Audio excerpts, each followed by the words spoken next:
اللہ کے بارے میں یہ جان لیجئے کہ ایک اختلاف ہے۔ ایک رائے یہ ہے کہ یہ اسم جامد ہے، اسم علم ہے، یہ کسی مادے سے نکلا ہوا نہیں ہے، مشتق نہیں ہے۔ مشتق کہتے ہیں جو کسی لفظ علم سے عالم، معلوم، یہ مشتقات ہیں۔ علم کے مادے سے یہ لفظ نکلتے چلے آ رہے ہیں، علم سے عالم، معلوم، معلومات، علامہ، متعلم، معلم، یہ سب مشتق ہے۔ مادہ کیا ہے؟ عین لام میم۔ تو ایک رائے یہ ہے کہ نہیں، جو اسم علم ہوتے ہیں، جو علامت کے طور پر اشخاص کے نام رکھ دیے جائیں یا جگہوں کے نام، اب لاہور کا نام لاہور ہے تو یہ کسی سے نکلا ہوا نہیں ہے، لاہور ہے بس، اس میں جامد ہے، یہ اس میں مشتق نہیں ہے، یہ کسی اور لفظ سے نکلا ہوا نہیں ہے، یہ تو اس میں علم ہے۔ تو ایک رائے یہ ہے اللہ تعالی کا اسم ذات ہے اور اسم جامد ہے، اور یہ در حقیقت مشتق نہیں ہے، اسم علم۔ ایک رائے یہ ہے، اور خاص طور پر ہمارے جو صوفی حضرات ہیں ان کا خاص طور پر ادھر رجحان ہے، وہ اس کو اللہ کا اسم ذات سمجھتے ہیں، اس کے نقش بناتے ہیں، اس نقش کے اوپر توجہ مرتکز کرتے ہیں، میڈیٹیٹ کرتے ہیں، خاص طور پر لفظ اللہ کے اوپر۔ اس حوالے سے چونکہ ہمارے ہاں تصوف کے جو اعمال ہیں، جو اوراد اور جو مراقبے ہیں، ان میں اس لفظ کو بہت اہمیت حاصل ہے، لہذا ان کی رائے یہ ہے کہ یہ اسم جامد ہے، اسم علم ہے، یہ مشتق نہیں ہے۔ ویسے یہ کہ یہ اسم جامد ہے یا نہیں، اسم علم ہے یا نہیں، لیکن ایک بات بالکل واضح ہے کہ یہ اسم علم کے طور پر بیہیو کرتا ہے۔ یا اللہ ہم کہتے ہیں، اگر یہ الالہ ہوتا جیسا کہ دوسری رائے ہے تو یا ایھا اللہ کہنا پڑتا، ایھا ایڈ کیے بغیر ہم نہیں کہہ سکتے تھے، اس لیے یہ یا اللہ جب ہم کہتے ہیں تو اس سے ثابت ہوتا ہے کہ یہ اس میں ذات ہے، واللہ عالم۔ دوسری رائے کیا ہے؟ دوسری رائے یہ کہ یہ الہ سے بنا ہے، جیسے اللہ کے باقی تمام نام جو ہیں وہ بھی اللہ تعالیٰ کے صفاتی ناموں پر الف لام داخل ہو جائے تو وہ نام بن جاتا ہے۔ علیم، علیم صاحب علم ہستی، العلیم یہ اللہ کا نام ہو گیا، وہ ذات جس کا علم کامل ہے، ابدی ہے، ازلی ہے، مطلق ہے، ذاتی ہے، یہ ساری بحثیں ہم کر چکے ہیں حقیقت و اقسام شرک کے ضمن میں۔ تو یہ العلیم، قدیر اللہ کی صفت ہے، قدیر القدیر، رحیم الرحیم، الف لام لگنے سے وہ نام بن جاتا ہے۔ اسی طرح الہ سے الف لام ایڈ ہوا ہے، الالہ، الالہ میں سے بیچ کا الف نکل گیا، دونوں لام جڑ گئے، اللہ۔ یہ ہے گویا کہ اس میں باری تعالیٰ کی گویا کہ گرامر کے اعتبار سے، لغت کے اعتبار سے یہ الہ پر الف لام داخل ہو کر بنا ہے۔ اب یہ کہ یہ الہ کا مادہ کیا معنی دیتا ہے، جیسے میں نے عرض کیا علم یہ مادہ ہے، اس مادے سے کیا کیا معنی نکل رہے ہیں اور اس کے مطابق الفاظ ڈھلتے چلے جاتے ہیں۔ تو یہ جو الف لام ہے کا مادہ ہے، اس کے کیا کیا مفہوم ہے؟ دیکھیے، ایک مفہوم ہے جیسے کہ کوئی کہے گا علیہ الفصیل الی امہ، کوئی دودھ دینے والا جانور ہے، کوئی بھینس ہے، گائے ہے، آپ نے اس کا بچھڑا جو ہے یا کٹا اسے کہیں دور باندھا ہوا ہے کھوٹے کے ساتھ، اگر کہیں وہ اس کی رسی کھل جائے یا کھوٹا اکھڑ جائے تو دوڑ کر جائے گا اپنی ماں کے تھنوں کی طرف۔ یہ ہے علیہ الفصیل الی امہ، وہ بچہ جسے کہ ماں سے جدا کیا ہوا تھا، اس کو باندھا ہوا تھا علیحدہ، ماں علیحدہ بندھی ہوئی تھی، وہ بچہ علیحدہ بندھا ہوا تھا، وہ اگر چھوٹ گیا تو بجلی کی طرح دوڑے گا، وہ جائے گا علیہ الفصیل، گویا کہ انسان بے اختیار دوڑے کسی ہستی کی طرف، یہ ہے علیہ۔ اس معنی میں اس لفظ کے اندر جو مفہوم ہے وہ عوام الناس کا جو تصور ہے اللہ کا، تکلیف میں اللہ کو پکارنا، حاجت میں اللہ کو پکارنا، مصیبت میں اللہ کو پکارنا، کوئی بھی اس قسم کی صورتحال پیش آ جائے تو جیسے وہ ماں سے بچھڑا ہوا بچہ جو ہے وہ دوڑتا ہے ماں کی طرف، ایسے ہی یہ بندہ لپکتا ہے اللہ کی جانب، اللہ کی رحمت کی دعائی دیتا ہے، اللہ سے حاجت روائی کی درخواست کرتا ہے، اللہ سے رزاقی کا حوالہ دیتا ہے، پروردگار میں بھوکا ہوں، میرے لیے رزق کا بندوبست فرما. یہ گویا کہ علیہ الفصیل و الی امہ، اس سے جو مفہوم بنتا ہے یہ عوام الناس کا تصور الہ یہی ہے. اس سے بلندتر سطح پر عوام الناس کی اپروچ نہیں ہے، وہ میں بھی بعد میں آپ کو بتاؤں گا. اس کے علاوہ یہ ایک رائے یہ ہے کہ یہ ولاہ سے بنا ہے، ولاہن سے الہن بن گیا ہے، جیسے کہ وحدن سے احدن بن گیا ہے. واو اور الف جو ہے یہ حروف علت کہلاتے ہیں، الف واو اور یہ ایک دوسرے کی جگہ عدلتے بدلتے رہتے ہیں. تو ولاہن سے الہ بن گیا. اور ولہ ہم اردو میں بھی جانتے ہیں، والہانہ محبت، والہانہ محبت، بے انتہا محبت، والہانہ محبت. یہ تصور الہ ہے صوفیاء کا. اللہ وہ ہستی ہے جس سے محبت کی جائے، جس کے ساتھ والہانہ محبت ہو. بلکہ اس کے لیے ہمارا جو عام استعمال ہے لفظ محبت کافی نہیں، عشق.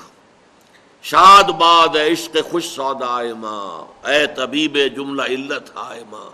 یہ تو کہا ہے مولانا روم نے. اور علامہ اقبال کیا کہتے ہیں؟ عقل و دل و نگاہ کا مرشد اولی ہے عشق، عشق نہ ہو تو شرع و دین بتکدہ تصورات. جب تک انسان کے اندر اللہ کا عشق نہیں ہے، اللہ کی محبت، اور محبت کی وہ شدت جو ہے جس میں والہانہ انداز پیدا ہوتا ہے، وہ ہے لفظ عشق کے اندر، جس میں کہ ایک انسان جو ہے ماہی بے آب کی طرح تڑپے. وہ عشق اگر اللہ کے ساتھ نہیں ہے تو یہ شرع و دین، یہ قواعد و ضوابط، یہ نماز اور روزہ، یہ بتکدہ تصورات بن کر رہ جاتا ہے. یہ نرے ریچولز بن جاتے ہیں، رسومات بن جاتی ہیں. یہ رسومات کو پوجا جاتا ہے. نماز و روزہ و قربانی و حج یہ سب باقی ہے، تو باقی نہیں.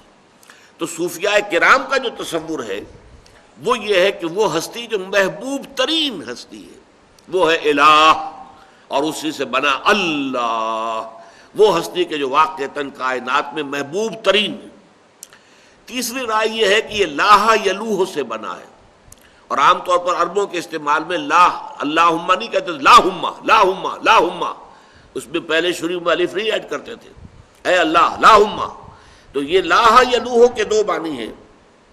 ارتفع بہت بلند ہو گیا، اور احتجب چھپ گیا.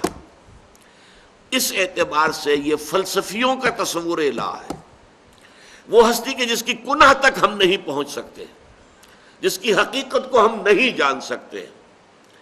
ہمارا سارا سرمایہ جو بھی ہے معرفت خداوندی کا، وہ صرف اس کے اسماء و صفات کے حوالے سے ہے. ذات باری تعالیٰ کے بارے میں ہم کچھ نہیں جانتے. اس کے بارے میں کہا ہے فارسی کے اندر تو بہت اعلیٰ اس کا تصور جو دیے گئے ہیں. اے برطرز خیال و گمان و قیاس و وہم، اے وہ ہستی برطرز خیال و گمان و قیاس و وہم، وز ہرچ گفتیم شنیدیم و خواندیم. جو کچھ تیرے بارے میں ہم نے پڑھا ہے، سنا ہے، اور جو کچھ ہم نے کہا، اس سے تو بہت برتر ہے. احمد سرہندی رحمۃ اللہ علیہ مجدد الفسانی اپنے خطوط میں لکھ دیں، وراء الورا ثم وراء الورا ثم وراء الورا. وہ بہت بلند سے بلند، بلند سے بلند، ہمارے تصور سے، ہمارے خیال سے، ہر شے سے بلند ہے. تو وہ ہستی کے جو ہمارے وہم اور خیال اور تصور سے ماورا ہے وہ ہے احتجابا. اور بڑے پیارے الفاظ آپ کو سنا رہا ہوں امام راضی کے، فسبحان الذی احتجب لشدت ظہورہ. پاک ہے وہ ذات کے جو چھپ گئی ہے اپنے ظہور کی شدت کی وجہ سے. اتنی ظاہر و باہر ہے کہ نظر نہیں آتی. آپ سمجھے میری بات؟ سورج جب اس کی شعاعیں آ رہی ہیں آپ سورج کو نہیں دیکھ سکتے، حالانکہ سورج کہیں چھپا ہوا تو نہیں ہے، لیکن اس کی شعاؤں نے چکا چوند کر دیا ہے. آنکھیں جو ہیں آپ کی وہ تاب نہیں لا رہی ہیں، وہ بند ہو رہی ہیں، برداشت نہیں کر رہی ہیں. لہذا سورج کے کنٹورز آپ کو نظر نہیں آ سکتے. یہ تو شام کو آپ دیکھتے ہیں کہ جب وہ غروب ہو رہا ہوتا ہے، یا صبح جب طلوع ہوتا ہے، جبکہ شعاعیں براہ راست آپ پر نہیں آ رہی ہوتی، اس وقت یہ کہ آپ کو نظر آ جاتا ہے یہ تھالی کے مانند ہے، یہ گول ہے. ورنہ یہ ہے کہ جب سورج اپنی پوری شدت کے ساتھ چمک رہا ہو، نصف النہار پر ہو، تو کیا ہوگا کہ وہ اپنے شدت ظہور کی وجہ سے چھپ گیا ہے. وہ چھپا ہوا اس معنی سے نہیں ہے کہ مخفی ہے، وہ اپنے شدت ظہور. فسبحان الذی احتجب لشدت ظہورہ. اور اسی لیے اللہ تعالیٰ کے ناموں میں سے دو نام، یہ سورہ حدید جو آخری ہمارا درس ہے میں نے آپ کو بتایا، اس میں آئے گا هو الاول والآخر والظاہر والباطن، وہی پہلا ہے، سب سے پہلا جس سے پہلے کچھ نہیں، وہی آخری ہے، سب سے آخر جس کے بعد کچھ نہیں، وہی ظاہر ہے، بالکل ظاہر، اظہر من الشمس، وہی باطن ہے، اتنا چھپا ہوا، اتنا مخفی، اتنا خفیہ کہ کوئی اسے جان نہیں سکتا، کوئی اس کے گناہ کو پا نہیں سکتا۔ تو الظاہر بھی ہے، الباطن بھی ہے۔ تو یہ لفظ اللہ کے اندر یہ تین تصورات ہیں، اسی اعتبار سے میں حیران ہوا کرتا ہوں کہ یہ لفظ کس قدر جامع ہے اللہ تعالیٰ کے اسماء میں سے، کہ اس میں وہ ایک عوام الناس کا تصور ہے، علیہ الفصیل الی امہ، اپنی ضرورت میں، تکلیف میں، کسی مصیبت میں، کسی حاجت روائی کے لیے پکارنا، بیماری میں ہے تو اللہ کو پکار رہے ہیں، عوام کا معاملہ یہیں تک ہوتا ہے۔ اس سے آگے وہ محبوب حقیقی، مطلوب اصلی اور مقصود حقیقی یہ ان کے تصورات سے ماورا چیزیں، لیکن صوفیاء کرام محبوب حقیقی، اور وہ کہ جس کی محبت جو ہے، جس میں سرایت کر چکی ہو جان کے اندر، اور انسان کے وجود کا ایک جزو لا ینفک بن جائے۔ اور تیسرا یہ کہ فلاسفہ تو یہی کہیں گے ہم نہیں جانتے، ایگنوسٹسزم کسے کہتے ہیں، ہمیں کچھ حقیقت کا پتہ نہیں ہے، ہم حقیقت کو جان ہی نہیں سکتے، اور یہ باقاعدہ ایک مکتبہ فکر ہے ایگنوسٹسزم۔ اسکیپٹسزم کسے کہتے ہیں؟ ایگنوسٹسزم کہتے ہیں لا ادریت، لا ادری، میں نہیں جانتا، لا ادری، لا ندری، ہم کچھ نہیں جانتے، کچھ نہیں جان سکتے، یہ ہے ایگنوسٹسزم۔ اسکیپٹسزم ارتیابیت، ہر چیز کے بارے میں شک، پتہ نہیں یہ کائنات بھی ہے کہ نہیں ہے، پتہ نہیں میں ہوں بھی کہ نہیں ہوں، یہ میرا وہم ہی ہے، خیال ہی ہے، گمانی ہے، اب یہ ارتیابیت ہے، یہ اسکیپٹسزم۔ تو فلسفی تو پیور فلسفی جو ہوگا وہ یا ایگنوسٹک ہو جائے گا اور یا اسکیپٹک ہو جائے گا، جب تک کہ فلسفی وہ جو ہم نے لقمان کے ذکر میں پڑھا تھا، فطرت سلیمہ کی روشنی اور رہنمائی میں عقل سلیم سفر کرے، وہ جو فلسفہ نہیں بلکہ حکمت وجود میں آتی ہے، وہ بالکل مختلف شے ہے۔